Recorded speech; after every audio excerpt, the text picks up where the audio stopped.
Hello दोस्तों, मैं हूं आपके साथ एडवोकेट शरण। और आज मैं एक नए विषय को लेकर के आया हूं कि अगर इस लड़ाई झगड़े में टूट जाए हड्डी टूट जाए या गंभीर कोई चोट आ जाए तो क्या सज़ा होगी। इस विषय में आज मैं आपको बताऊंगा। इससे पहले अगर आप लोगों ने मेरे चैनल को सब्सक्राइब ना किया हो तो कर लीजिए प्लीज़। तो बात करते हैं। सबसे पहले शुरुआती तौर पर करता हूँ। मान लीजिए कोई अगर आपको अपनी जानबूझकर कोई हल्की फुल्की चोट आपको मार देता है। आपकी किसी से लड़ाई हो गई, पड़ोसी से लड़ाई हो गई, या कहीं खड़े हुए यार दोस्तों में या लड़कों में, या कहीं गलत संगत में अगर आपकी लड़ाई हो गई किसी से, या रोड पर चलते हुए किसी से लड़ाई हो गई छोटी मोटी, और वो जानबूझकर आपको छोटी मोटी चोट मार देता है, तो इस पर जो अपराध की धारा लगेगी वो लगेगी 323 IPC। इसमें 1 वर्ष तक की सजा है और 1000 रुपये का जुर्माना है। हल्की फुल्की का चोट उसने जानबूझकर मार दी, ये प्रावधान है 323 IPC का। उसके बाद मान लीजिए अगर उसने आपको घर में घुसकर अगर धमकी दी, अब उसने अगर आपके घर में घुसा और आपको धमकी दी कि मैं देख लूँगा तुझे, ऐसा करवा दूँगा वैसा करवा दूँगा, तो वो धमकी की जो प्रक्रिया है वो सेक्शन लगेगा 506 IPC का कि उसने आपका बुरा करने के लिए कोई धमकी दी, तो उसमें 506 IPC में वो सेक्शन उस पर लगेगा।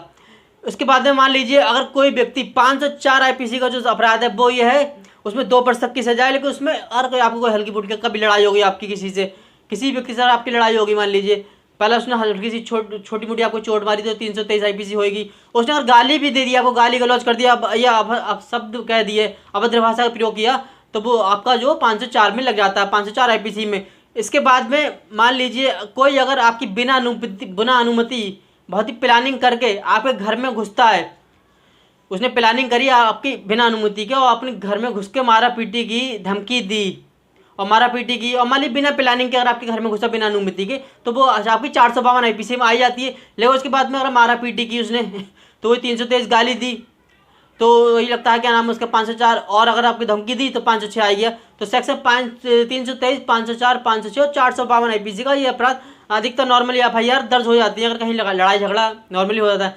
मान लीजिए अगर आपकी लड़ाई झगड़े में अगर हड्डी टूट गई, आपकी टूट गई या आपसे जिसकी लड़ाई हुई है उसकी अगर टूट गई, तो जो अपराध है जिसने तोड़ी है उस पर 325 IPC की धारा का से अपराध बनता है 325। अगर वो छोटी मोटी हड्डी टूट जाती है लड़ाई झगड़े में तो 325 IPC के सेक्शन में वो अपराध आ जाता है।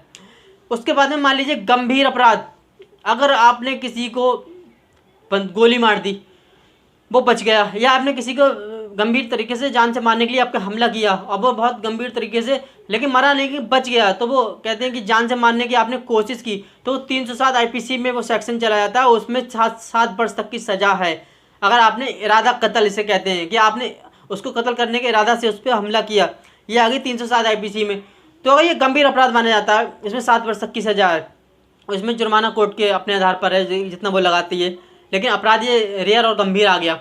बाकी 323 IPC, 504 IPC, 506 IPC, 452 IPC normal है। अधिकतर कहीं लड़ाई झगड़े होते हैं तो ये सेक्शन आ ही जाते हैं। लेकिन 307 वह अपराध अगर गोली मारी या आपने कोई हमला गंभीर तरीके से किया, तलवार से किया या किसी तरीके से हमला किया जिससे जान को वो मर सकता था लेकिन मरा नहीं, बच गया, तो वो इरादा कत्ल में आ जाता है। 307 IPC लगती है, इसमें 7 वर्ष तक की सबको सजा है।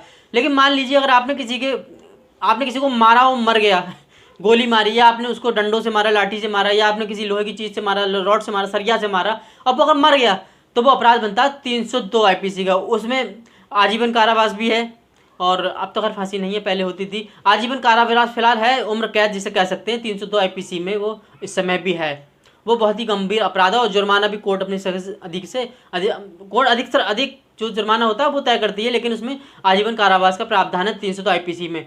तो ये सेक्शन हो गए लड़ाई की, मैंने बताया। हल्की फुल्की 323, 504, 506, 452। गंभीर अपराध है, इरादा कत्ल, आपने कत्ल करने के इरादे से उसको हमला किया, वो बच गया, मरा नहीं, तो 307 IPC। और अगर मान लीजिए मर गया तो 302 IPC के सेक्शन आप पे लगेंगे। आप ये गंभीर अपराध हैं, और अगर ये अपराध अगर आप पे लग गए तो सजा इनकी बहुत ही ज़्यादा कठोर और गंभीर होती है, और जुर्माना भी अच्छा खासा कोर्ट इन पर डाल देती है। इसके अलावा अगर मेरी वीडियो आपको अच्छी लगती हो तो सब्सक्राइब और कमेंट और शेयर कर दीजिएगा। और अगर आपके मन में भी कोई सवाल हो तो मुझे कमेंट बॉक्स में बताइए, उसके ऊपर भी मैं नेक्स्ट वीडियो बनाकर आपको जानकारी दूंगा। धन्यवाद।